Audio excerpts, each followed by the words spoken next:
Hello guys, welcome two days get YouTube channel. வீடியோவில் பற்றி பார்க்கக்கூடிய பார்த்தீங்கன்னா வேறு பார்த்தீங்கன்னா வர ஆகஸ்ட் 23 கொட்டுக்காளி மற்றும் வாழை திரைப்படம் வந்து ரிலீஸ் ஆக போகுது.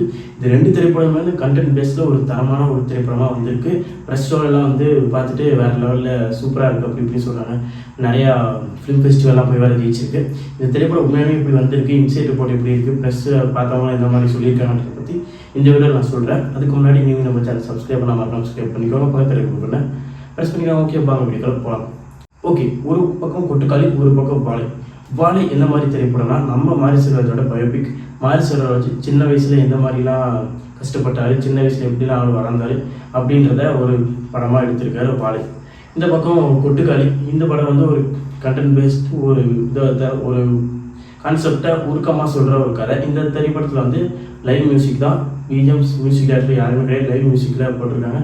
யதார்த்தமாக படம் வந்து யதார்த்தமாக மக்களுக்கு பிடிக்கணும், மக்கள் புரிஞ்சுக்கணும், யதார்த்தமான ஒரு படத்தை புரிஞ்சுக்கணுன்றதுலாம் ஒரு அட்டம் எடுத்துக்காரு லைவ் மியூசிக். இந்த திரைப்படத்தோட ரன் டைம் வந்து 1 மணி நேரம் 44 நிமிஷம் தான் ஓவரால் ரன் டைமு. இந்த படம் வந்து எப்படி இருக்க போகுதுன்னா, இந்த திரைப்படத்தோட டேரக்டர் வந்து கூழாங்கல் எடுத்திருக்காரு. கூழாங்கல் படம் எப்படி கண்டென்ட் பேஸ்டாக நம்மளை உருக்கிற மாதிரியான ஒரு நிறைய விஷயங்கள் இருக்கும். அந்த திரைப்படம் ரொம்ப இம்ப்ரெஸ் பண்ணியிருக்கோம், வேறு லெவலில் இருக்கும்.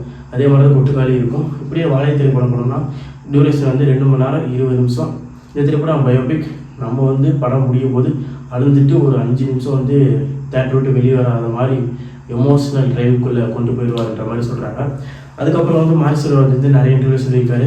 நான் வந்து ஏன் மாமல்லன் மாதிரி படம் எடுக்கிறேன், ஏன் வந்து பரியேறும் பெருவாங்களே படம் எடுக்கிறேன், ஏன் வந்து கர்ணன் மாதிரி படம் எடுக்கிறேன், அதுக்கெல்லாம் காரணம் ஏன் மாரி செல்வராஜ் இந்த மாதிரி படம் எடுத்துகிட்டு இருக்காரு, அவருக்கு ஏன் இப்படி இருக்கிறாரு. நான் பல பேர் கேள்வி கேட்குறீங்க.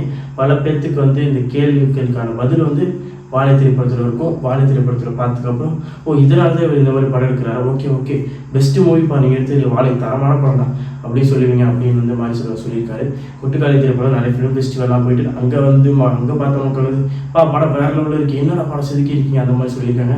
அதனால் 2 திரைப்படமும் கண்டென்ட் பேஸில் தரமான ஒரு திரைப்படமாக வந்திருக்கு. இப்போ வந்து ஆகஸ்ட் 23 2 திரைப்படம் ரிலீஸ் ஆக போகுது. இந்த திரைப்படத்தோட டியூரேஷன் வந்து 2 மணி நேரம் 40 நிமிஷம் கொட்டுக்காளி. வாழை திரைப்படத்தோட டியூரேஷன் வந்து 2 மணி நேரம் 20 நிமிஷம். எப்படி பார்த்தாலுமே கொட்டுக்காளி டியூரேஷன் கம்மி தான், வாழை அதோட அதிகம். வாழை வந்து பயோபிக் உண்மை சம்பவத்தை உருக்கிறது தான் வாழை. வாழை திரைப்படம் மாரி செல்வராஜோட உண்மை சம்பவத்தை உருக்கி சின்ன வயசுல இந்த மாதிரிலாம் இருந்தார், அதெல்லாம் உருக்கி ஒரு எமோஷ்னல் ட்ரைவ். இந்த திரைப்படம் வந்து ரொம்பவே எமோஷ்னலாக இருக்கும் அப்படின்ற மாதிரி சொல்கிறாங்க. படம் பார்த்துட்டு வந்தவங்களே நிறைய பேர் வந்து ரொம்பவே எமோஷ்னலாக கனெக்ட் ஆச்சு, செம்மையாக இருந்துச்சு, ஒரு ஃபீல் அந்த மாதிரி இருந்துச்சுன்னாங்க. கொட்டுக்காளி பார்த்துட்டு வந்தவங்க வந்து ஓகே நல்லா இருக்குது, படம் வந்து கண்டிப்பாக பெஸ்ட்டு சூப்பராக இருக்குது. லைவ் மியூசிக் தான், ஆனால் வந்து படத்தில் மியூசிக்கே இல்லை, ஆனால் படம் வந்து சூப்பராக இருக்குது. நிறையா நம்ம சூரி சார் வந்து நிறைய விஷயங்கள் பண்ணியிருக்காரு, அதெல்லாம் வேறு லெவலில் இருக்குது, நடிப்பு வேறு லெவலில் இருக்குது, படம் வந்து த்ரூ அவுட் சூப்பராக இருக்குது அப்படின்னு சொல்லியிருக்காங்க. நான் வந்து 2 படத்தை பார்க்குறதுக்கு ரொம்ப வெயிட் பண்ணிட்டு இருக்கேன். 2 படத்தோட ரிவ்யூமே நம்ம டேஸ் கெட் யூடியூப் சேனல் வந்துடும், நீங்கள் பார்த்து தெரிஞ்சுக்கலாம். ஓகே, நீங்கள் எந்த திரைப்படத்தை வெயிட் பண்ணிட்டு இருக்கீங்க, கொட்டுக்காளியா இல்லை வாழையான்றது மறக்காம கமெண்ட்ஸில் கால் பண்ணுங்க. இந்த ஒரு பிடிச்ச மறக்காம like subscribe two days get YouTube channel.